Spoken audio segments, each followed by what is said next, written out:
this first question right here, it looks really complicated, but it's basically saying two things right now. It's saying you have the top graph and the bottom graph, right? The top graph is to the left, bottom graph is to the right. Any questions about this so far? No. Okay. We're on the next page. So let's start with this. We need to label this. What type of function is this that we're looking at right now on the left-hand side? Max. Yeah, it's quadratic. So let's label this quadratic. And what function is it that we're looking at on the right-hand side? Chris. Huh? Yeah, it's the square root function, okay? Square root function. Quadratic square root. Good. So let's see how I'm going to eliminate. Watch this. For quadratic functions, we know how to identify the vertex. What in the world is the vertex of this quadratic function? And because they kind of gave it to you already, it's easy to see. Rugiatu. Good. It's going to be -5, 0. Now, if you know the vertex of a quadratic, what can you do with it? What can you do with a vertex of a quadratic? Put it into vertex form. So what would this be in vertex form? Okay, I should see a little bit more hands than this. What should this be in vertex form? Ashley. X. Oh. 5. X plus 5 squared. That's it. So this is the equation for this first one. Question. At this point, what is it that I can eliminate as an answer choice? Because I know that this is the equation to this. Which two answers can I eliminate? Joy. Huh? C and D is correct. What's wrong with C and D? Ms. Williams? X squared and that's not right. Yeah, that's not the right one, okay? So I've already eliminated two answer choices. So now let's take a look at this. You have the square root function. What in the world is the vertex here? What in the world is the vertex here, Max? Okay, it's -4, 0. And if this is the vertex, how do you put this back into the square root function format, or the equation? Ernest. Square root of x plus 4. Good. So now I have this. I only have two answer choices. Hurry, take 20 seconds. Circle the correct answer choice. Is it 1 or is it 2? Just take 20 seconds. See what the difference is between A and B, and then circle it in. And then I'll cold call some random person who has the correct answer. Good. I'm seeing the vast majority of you guys figured out the answer. For now, what was your final answer? Okay. But now there's answer choice 1, which is 100% correct. You should have gotten that. Why? Someone else explain. Why was it answer choice 1? Taylor.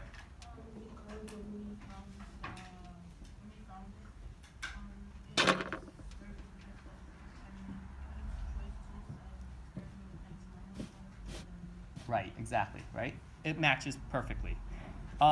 Thank you, Taylor. And also, let's now look at the intervals real quick.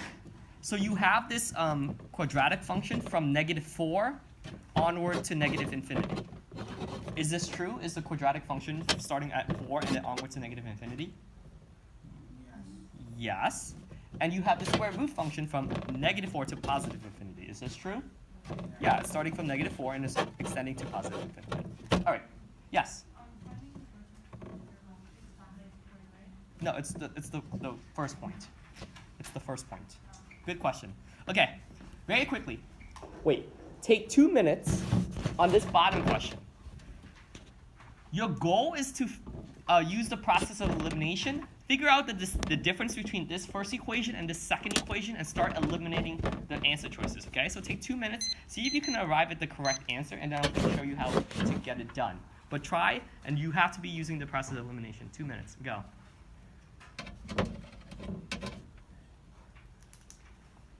And I'm looking to show call a work that's using the process of elimination. What are you crossing out and why?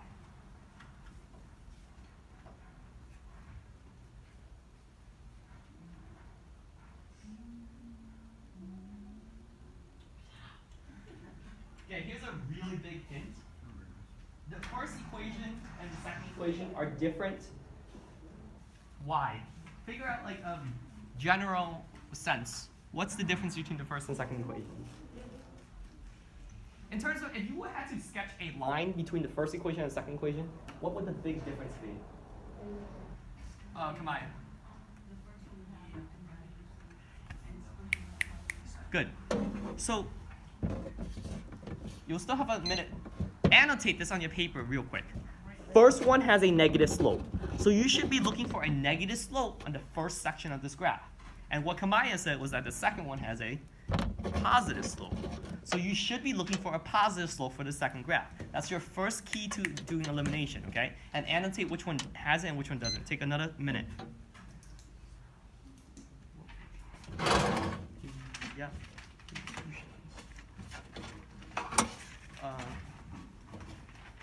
Which answer choice did you have, Jamila? No, it's not.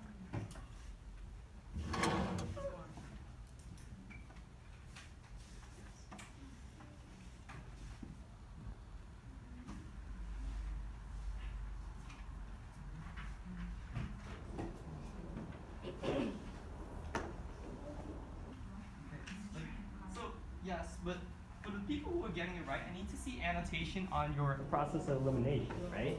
If you're not annotating and not eliminating, then you're not doing it right. Yeah.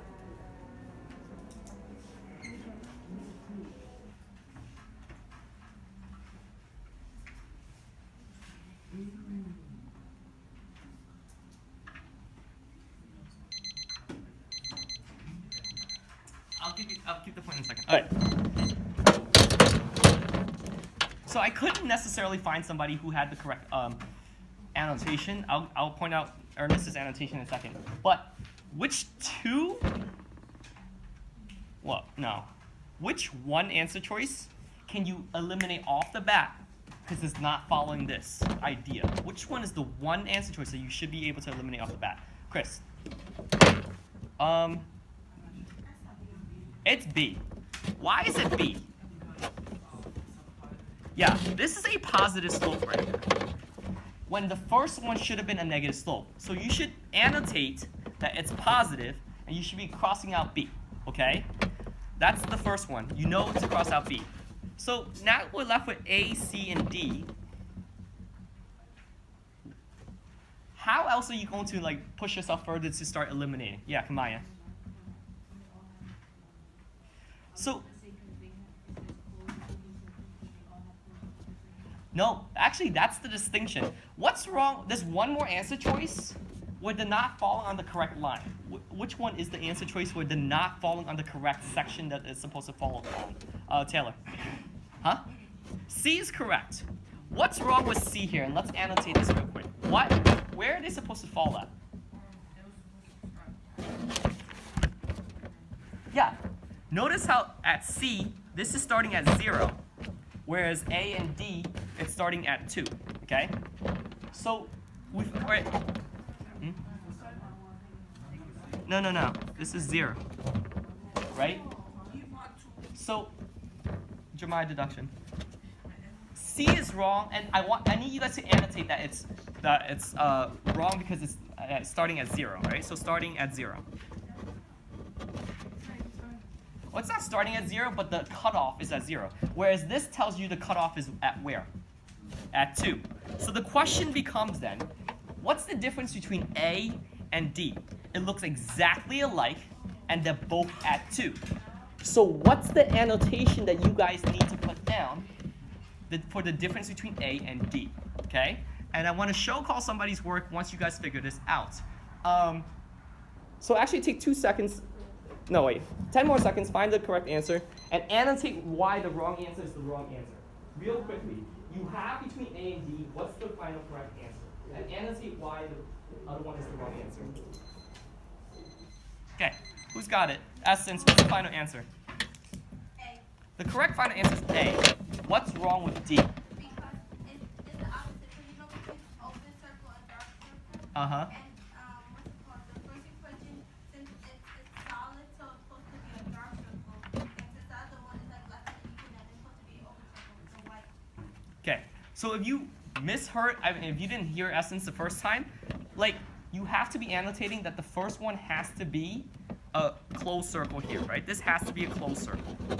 So for this one, and I was going to show call because I saw Ernest doing the first one. He's the first one to actually circle this and call it a closed circle, right? I mean, well, he said it's supposed to be a closed circle and he sees it as an open circle. So he's accurately doing the process of elimination here. So he's going to get the show call. Any questions about how we're figuring out which one is which? Yeah, go. Okay. If not, last thing. Come on, sit up. Here's this last thing, and you guys are going to do it with your partners, okay? So flip to the next page.